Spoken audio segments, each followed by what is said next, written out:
So, and I'm aware that there are people out there who do think that Eastridge, it's been called the Taj Mahal, and it's new. It's new, and they're not gonna put in a bunch of. The thing I keep hearing about is the smart boards, but it wouldn't have done us any good to put in a bunch of whiteboards and then have to take those out and replace them. I believe, as far as inequities, when we built Eastridge, we also upgraded Park and we also upgraded Woodbury High School. The district is keenly aware of not spending more money on one school than the other, because they do hear about it from, not only people who have kids in the district, but people who pay taxes in the district. So they really do, as far as I'm aware, when I was on the board before, we were really looking into making sure that we spent the same amount of money on each building.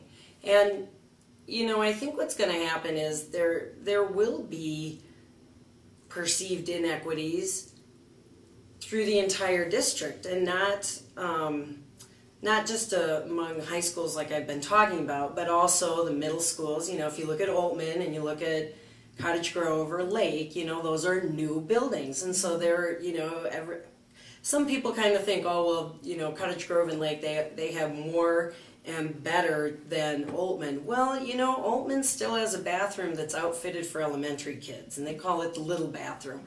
So because it's a new building, those perceptions are going to be out there. But what I would like to say to those folks is, come, tour the buildings. If you are having problems with middle school buildings, come take a look at all of them and see what we've done to upgrade them and to put everybody on a level playing field.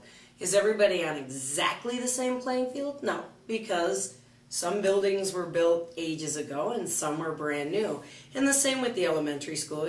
Pullman and Newport are older buildings than Red Rock and Great Cloud, but we try to supply all the teachers with the same resources.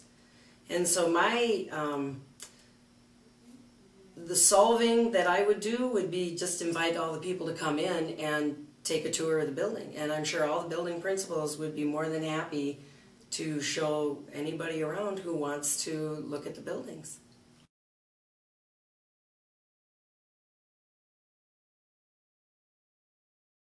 I don't see that as necessarily my right to say as a board member, we're going to cut here and we're going to cut here.